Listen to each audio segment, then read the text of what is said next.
Sekarang kita beralih dulu, kalau tadi udah bahas Persebaya dan juga Bali United, aku mau bahas dua tim rival yang bisa dibilang kemarin tuh sama-sama unlucky ya. Sama-sama bawa pulang 1 poin, kita tapi akan ke Persib Bandung terlebih dahulu. Yang jadi pertanyaan aku, is it unlucky or bad form? Aku mau ke Bung Erwin dulu deh. Apakah hanya sekedar faktor kurang beruntung atau masih ada banyak PR, banyak evaluasi yang harus coba dilakukan oleh Persib di pertandingan kemarin? PR-nya Persib itu setelah mereka back to back, pemain-pemainnya kan banyak yang pergi. Betul. Banyak yang pergi ke klub rival lagi ya, ke Malut United itu. Seru kalau misalnya Persib lawan Malut nih. Kayaknya itu emosinya keluar lapangan ya. Nah, terlepas dari ketika mereka lawan PSIM, sebenarnya PR Persib itu sudah kelihatan waktu ketika kalah lawan Persijap, Yes. ya kan? Mereka bisa 1-1, nggak lama kemudian kebobolan lagi gitu. Jadi ini PR terbesar dari Persib adalah ketika pemain-pemainnya itu menurut saya ya belum terlalu nyetel juga gitu. Meskipun ada pemain-pemain lama, pelatihnya juga pelatih lama, tapi kan sebagian besar Ciro pergi ya, Franka pergi, pemain-pemain yang David da Silva juga pergi. Ini pemain-pemain yang jadi tulang punggung selama 2 musim terakhir dan sekarang ini proses regenerasi, proses bagaimana membangun tim baru gitu. Jadi memang nggak mudah buat Persib ya. Nggak unlucky juga gitu ya. Memang mereka game plan-nya seperti itu ya. Kalau dibilang unlucky ya hanya di 2 momen itu kan, penalti melambung sama penalti ditahan kiper. Jadi kompleks masalah dari Persib ini dan jangan lupa bahwa tekanan terhadap tim seperti Persib yang habis back to back itu besar sekali gitu dari supporternya gitu. Ya, on top of that juga sebenarnya aku pun kemarin greget banget sih ngeliat itu penaltinya Barros sama Klok bisa gagal dua-duanya tuh kayak sayang banget. Bu Supri jadi komentator juga nggak di pertandingan itu atau rekan yang lain? Rekan yang lain. Nah, tanggapannya melihat laga tersebut seperti apa? Persib Bandung dengan nama-nama besar yang meninggalkan gerbong saat ini juga mantan klub ya? Yes, mantan klubnya Bung Supri. Iya, benar. Ya, transisi kan tidak mudah ya, walaupun memang tadi Bung Erwin sudah menyampaikan banyak pilar-pilar penting yang memang berpindah berbaju untuk Malut. Ya. Kemudian Boyan dihadapkan dengan pemain-pemain baru yang diharapkan mereka cepat beradaptasi dan bisa memaksimalkan game plan yang ingin dijalankan oleh diterapkan oleh Boyan. Kalau musim lalu jelas ada Ciro, ada David da Silva, mereka seolah-olah defend counter mereka lakukan karena memang partnya jelas, puzzle-nya jelas. Ciro punya kecepatan. Kemudian juga David da Silva kita ketahui tidak hanya punya strength tapi juga nalurinya sangat baik. Nah, musim ini tidak hanya pemain-pemain lokal yang memang masih belum banyak mendapatkan menit bermain, kemudian mereka juga masih ada yang banyak cedera, tapi pemain-pemain asingnya perlu adaptasi lebih cepat, kemudian mereka harus memahami kultur sepak bola Indonesia sekarang.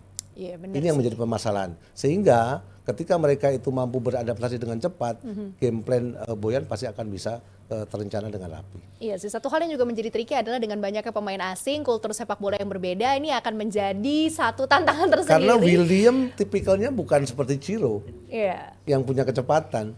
William stylish, punya skill yang sangat baik, tapi dari sisi eksplosivitas tidak secepat Ciro. Ya.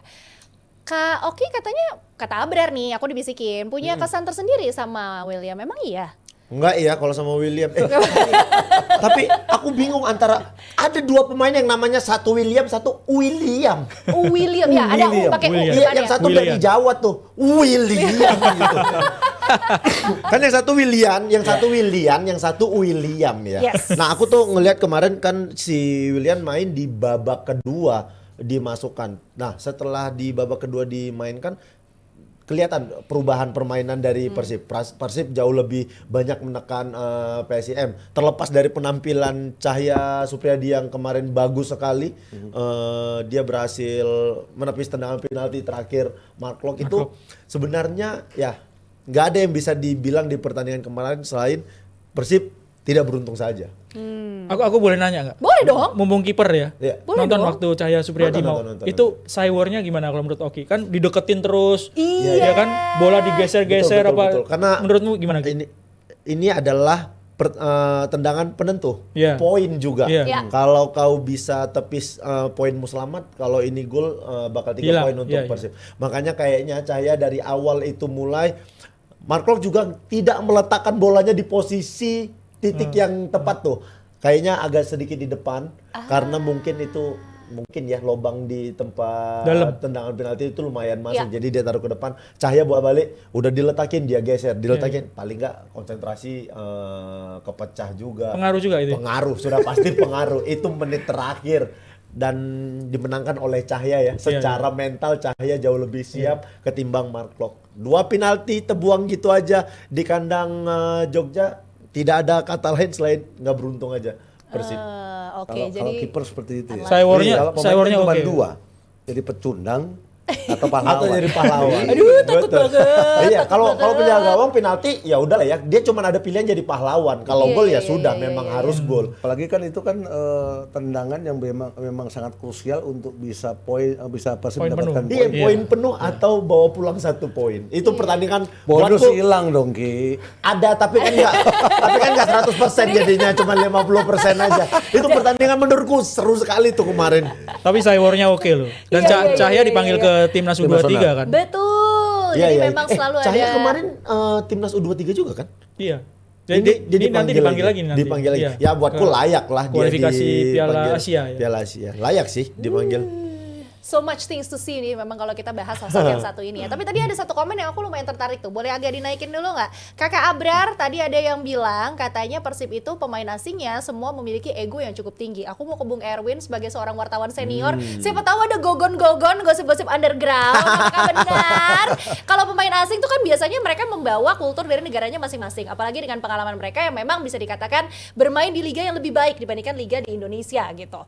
Apakah memang kadang suka ada permasalahan ego yang kemudian menjadi faktor permainan mereka tuh belum begitu all out lepas nyambung sama teman-teman yang lainnya? Biasanya kalau disorot ego itu pemain depan. Kalau nggak gelandang serang, striker. Tapi kalau menurut saya setiap pemain terutama yang ada di posisi depan itu harus punya sisi ego gitu ya. Bagaimana memanfaatkan peluang gitu ya. Itu ego itu harus ada. Cuma proporsinya harus tepat gitu. Mungkin ini salah satu cara dari pemain-pemain ini untuk menunjukkan bahwa pilihlah aku terus gitu. Dia menunjukkan pacarmu. egonya. Gua layak. Iya, gua layak loh gitu. Itu ada Iya, kalau menurut saya ada hubungannya gitu dengan ego. Kalau dia egonya ternyata bagus ya, bisa cetak gol terutama kan akan jadi pilihan utama. Jadi adalah faktor ego tuh pasti ada dan harus ada gitu. Lebih kepada mereka tuh tahu value yang mereka miliki Yes, gitu kali iya, ya. Jadinya mereka harus memang menunjukkan itu supaya bisa bersaing juga di klubnya masing-masing. Iya. Jadi nggak salah tuh kalau punya ego, asal sesuai dengan proporsinya masing-masing. Harus bagi-bagi gitu ya. Menempatkan ego kali ya. Iya betul. Kalau dulu Bung Supri gimana kan di eranya Bung Supri pemain tuh sekalinya gede banget gitu loh namanya yang benar-benar terdengar seantero jagat Iya, Indonesia Raya. Contoh kan ketika kami pulang dari Itali itu kan hampir semua ya. Hampir semua itu kan masuk tim Pelita Jaya. Bung Erwin tahu lah. Berbicara Pelita itu kan klub Galatama Ya. yang memang banyak dihuni pemain-pemain yang pernah sering berbaju tim nasional. Artinya kan bintang-bintang semua di situ. Iya. Nah, seorang pelatih Coach Danur ketika itu kan menekankan bahwa kalian secara individu memang sangat baik. Iya. Tapi kalian harus berpikir bahwa jersey yang kalian pakai adalah Pelita. Artinya ego kalian harus sedikit kalian tempatkan di tempat yang tepat. Oh, Apalagi ada Mabuang Kesak, iya benar. ada Roger Milla. Dan berbicara Persib, banyak sekali pemain-pemain yang pastinya pengen berbaju untuk Persib. Iya, betul. Dengan value tadi yang Konjita sampaikan, value yang berbeda-beda. Burginya pernah bermain untuk Borneo, dia sangat baik. Ya kan? Ya. William di Arema juga individunya luar biasa. Nah, tinggal peran dari Boyan Onak untuk bisa memanage, mengembalikan bagaimana kemampuan individu, tapi egonya juga harus ditempatkan di tempat yang tepat. Ini kalau Bung Supri ngomong tuh aku kayak geter gitu loh, aura dan juga karismanya tuh tumpah ruah gitu. Nah, Wah, aku biasanya dulu nonton Bung ini di TV, sekarang sebelahan getar juga. makanya dari tadi tuh tiap kali ditatap ya, dikasih jawaban panjang tuh aku kayak ya ampun legend ngomong sama gue. Aku juga dari dulu nontonin Bang Supri dari bangku cadangan tuh kayak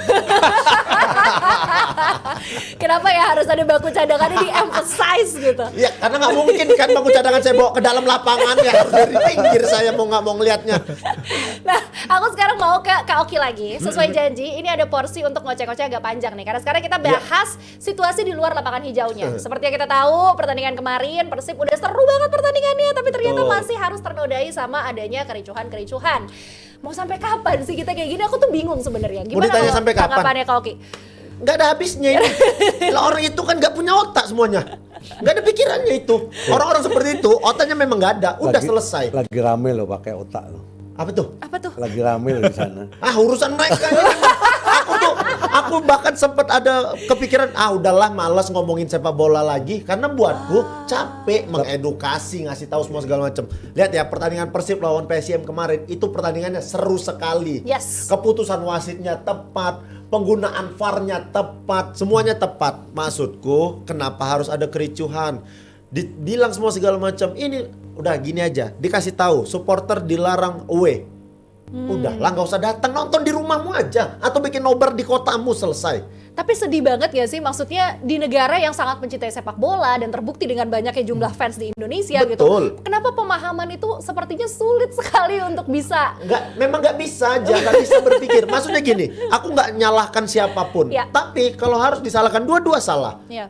Supporter Persib yang away salah. Ngapain sih kau pergi ke sana? Untuk apamu? Udah kau dukung aja timmu di kotamu. Selesai. Dan supporter PSIM juga.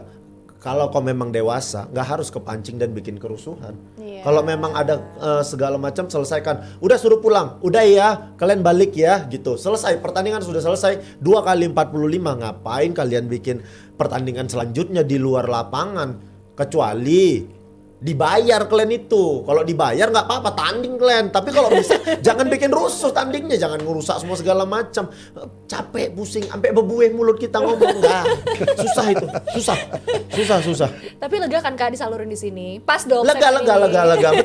betul. Karena aku yakin banget pasti kemarin baca beritanya itu kayak kita semua ya sebagai seorang penikmat sepak bola tuh Sedih, sedih, kesel, iya, semua capek, segala iya, macam. frustasi, iya. Kalau menurut Bung Erwin gimana? Sebagai seorang wartawan senior yang pasti udah dari dulu sampai sekarang terus menggaungkan yang namanya ketertiban, keamanan, itu kan kayaknya udah sesuatu yang harusnya menjadi basic ya bagi semua orang, siapapun yang datang ke stadion pasti tahu do and don'ts-nya gitu. Ya.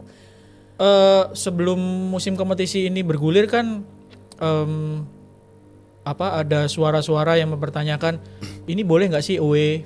Ya. Ada Supporter. request ya, Betul, boleh nggak sih betul. supporter away gitu? Boleh dong, ada request seperti itu gitu. Kenapa sih kok nggak boleh away gitu? Ya. Kan kurang seru gitu. Nah ini belum dikasih away, mereka tetap dikasih away izin, ya, belum kasih iya. izin gitu.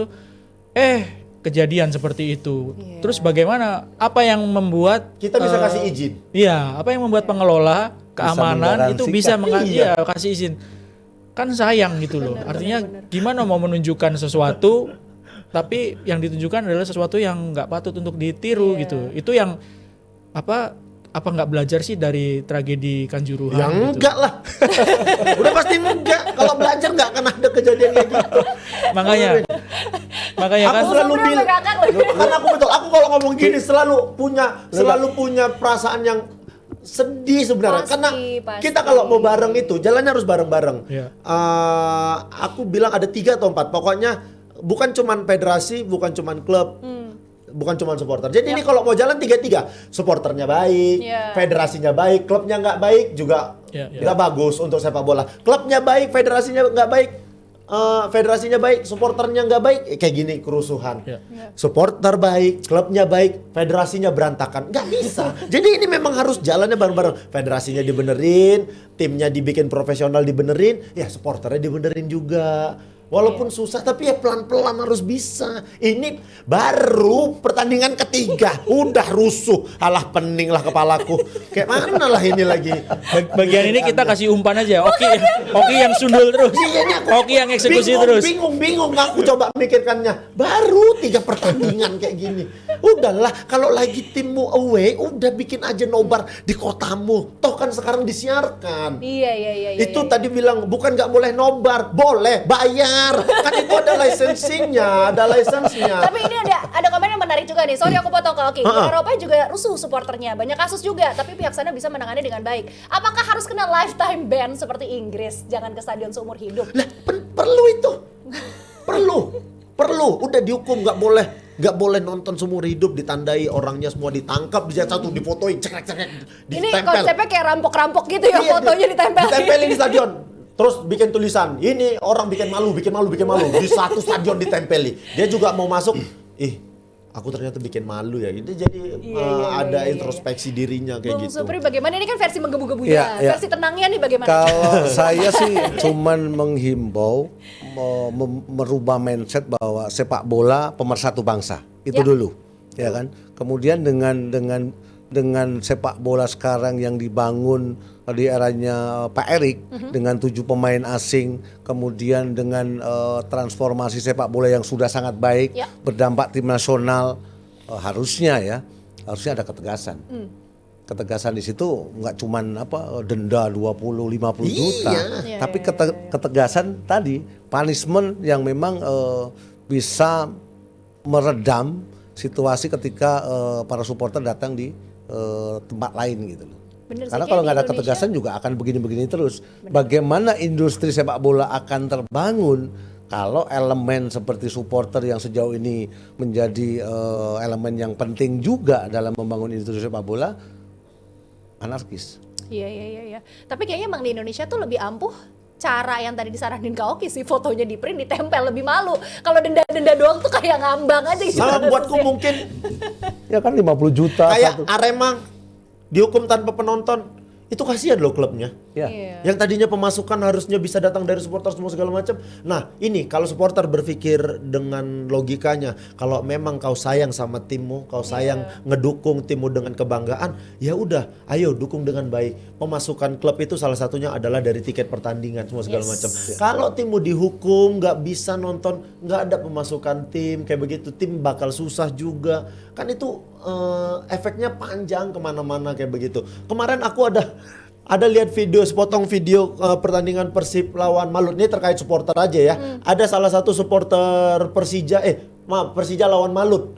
Yang satu sama, ada salah satu supporter Persija ngelempar sepatu ke arah pemain Malut di Ciro. ke arah Ciro. Nah, para supporter lain nangkap si pemain itu, Mengingatkan minimalnya. dibawa turun, dikeluarkan dari stadion. Nice. Hal itu yang sebenarnya ayo kita bangun kayak begitunya. Dia udah bikin salah, udah kita keluarkan. Jangan malah yang bikin salah kita support lagi, kita dukung semua segala macam. Kayak begitu tuh dari hal-hal kecil tuh dimulai tuh baik sebenarnya. Cuman kan media sosial lagi sekarang susah. Ya. Mungkin para petinggi ngumpul duduk semua rame segala macam, di media sosial ribut mau segala Ya. macam. Itunya yang susah kita untuk ngebendungnya. Ya, seenggaknya kita sudah mencoba untuk menyampaikan keluh kesah di sini ya. Ya. Mudah-mudahan bisa Betul. didengarkan. Aku pengen tuh bilang ke Patrick Kluivert, Pastor sama tim pelatih timnas sekarang gitu. Wah, selamat datang di sepak bola problematik Indonesia gitu. Pengen tuh aku bilang gitu biar dia nggak kaget-kaget dia kayak aduh gitu. Takutnya dia kaget kan. Kayaknya udah deh Kak. Oh, udah Kayaknya kaget ya? udah kan udah belusukan berkali-kali. Iya. Tapi tadi menarik agak mention Persija dikit karena sekarang kayaknya waktunya kita geser ke Persija. Ini salah satu tim yang juga kalau aku lihat dari episode 1 kemarin fansnya tuh lagi cukup bersemangat dan cukup percaya diri bisa kembali mengangkat trofi. Kemarin main sisa 10 pemain, lawannya juga bertabur bintang, Malut United bisa bermain imbang tuh keren banget gak sih Bung Erwin? Dari pekan pertama itu udah impress ya, Ya. Persija. Salah satu yang kelihatan membuat Persija itu bisa langsung on fire itu adalah pemain asingnya itu bisa langsung nyetel semua ya. Maxwell, Alana itu bisa langsung nyetel, bisa mencetak gol. Saya dapat bocoran dari salah satu anggota tim di manajemen itu pemain-pemain Persija itu meskipun baru main di Liga Super ya. Itu memang udah ada di listnya pelatih gitu. Oh, Jadi sebelum oke. datang ke sini itu si pelatih Persija itu yang pilih sendiri Oh. pemainnya. Jadi udah punya kayak bank data gitu loh. Bank data berarti cowok ya. Bang Data. Bang Iya. Soalnya Bang, kalau cewek dia Masuk. Mbak Data dia, Mbak jadi Data. jadi memang pemain-pemain itu yang diinginkan oleh pelatih dan Oke. sudah ada rekornya gitu. Bocoran yang saya terima gitu. Jadi ternyata dengan cara seperti itu makanya penampilannya bisa langsung bagus gitu ya. Bisa langsung masuk ke game plan-nya pelatih gitu. Tapi aku penasaran nih jadinya. Maksudnya maaf ya kalau pertanyaannya akan terdengar awam. Ada emangnya tim yang beli pemain atau datengin pemain tuh nggak diskusi sama pelatih tuh ada nggak sih? Ya ada lah. Serius? Loh, orang ada pemain nggak bisa main tapi ada di tim kok. Nggak, maksud aku zaman sekarang kan emang masih ada. Ada aja itu kan. Ada aja itu. Enggak, maksudnya kan biasanya ya yang kita tahu memang kan sang pelatih pasti akan Sesuai memiliki kebutuhan list terlebih kan. dahulu. Betul, akan men-list siapa-siapa sesuai dengan kebutuhan dan kemampuan dan nanti akan didiskusikan bersama gitu bersama dengan manajemen. Tapi ternyata masih ada yang kayak gitu ya. Ada aja Oh ya, beberapa oke, yang seperti baik. itu. Oke, terima kasih. Tapi pengingat kayaknya saya berhasil. tapi kayaknya nggak Liga 1 deh. Asik. Liga 2 kali itu aku. Maaf ya aku ngomongin Liga 2 tuh. Oke, kita balik lagi dulu ke Persija. Bung Supri, bagaimana melihat Macan Kemayoran di musim 2025-2026? Iya, terlihat sekali ya bahwa Persija bisa dikatakan tim yang memang notabene-nya berawal dari persikatan kan. Tidak hanya disupport oleh supporter yang luar biasa, tapi bagaimana di 3 pekan ini memang terlihat ya begitu impresif, determinasinya juga sangat baik. Terus pemain-pemain lokalnya pun juga mampu untuk mengaplikasikan apa yang diinginkan oleh pelatih, menopang performa dari pemain-pemain asing. Terlihat sekali, walaupun Rio Fahmi harus mendapatkan kartu merah, tapi bagaimana militansi dia, bagaimana mentality dia, tanggung jawab dia untuk apa? Untuk melakukan transisi dengan sangat baik gitu. Kemudian kembali lagi Maxwell bisa menjadi aktor pembeda dengan sebuah tendangan sebuah gol yang sempat dia ciptakan dengan lewat tendangan jarak jauh dan kemarin juga mampu menciptakan 1 gol untuk bisa menyamakan kedudukan. Artinya kolaborasi pemain asing dan lokal memang sudah terbangun dengan baik dan ujungnya adalah game plan yang diharapkan untuk meraih hasil walaupun 1 poin itu bisa tercapai dengan baik karena mereka bermain dengan 10 pemain. Oke. 3 kata dong buat Persija, Kak Oki. Persija calon juara. Wow, ini statement yang cukup bold menurut aku karena kita baru memasuki, berarti baru 3 pekan. Ya kalau dia bisa konsisten mempertahankan gaya mainnya nggak menutup kemungkinan. Ya artinya konsistensi Iya, ya. konsistensi. 36 pekan loh. 36 Iya, pekan. oke. Kalau dia bisa, nah biasanya ada beberapa tim yang tancap gas di awal, di putaran Agak kedua kendor. mulai habis bensin, Ya, biasanya kayak betul. begitu. Yakin loh. Yakin. Itu biasanya gaji telat gitu-gitu tuh. Gaji itu emang sebenarnya sumber masalah sih. Mana tuh? Ya pokoknya saya pernah lah. Ketawanya sebel banget. Oke, jadi kalau tadi statementnya adalah Persija calon juara, tinggal kita tunggu nih pekan-pekan yang akan datang akan seperti apa. Betul. Apakah nanti kita akan melihat ke klip kalimat ini akan bertebaran di mana-mana saat Persija angkat trofi? We shall see ya.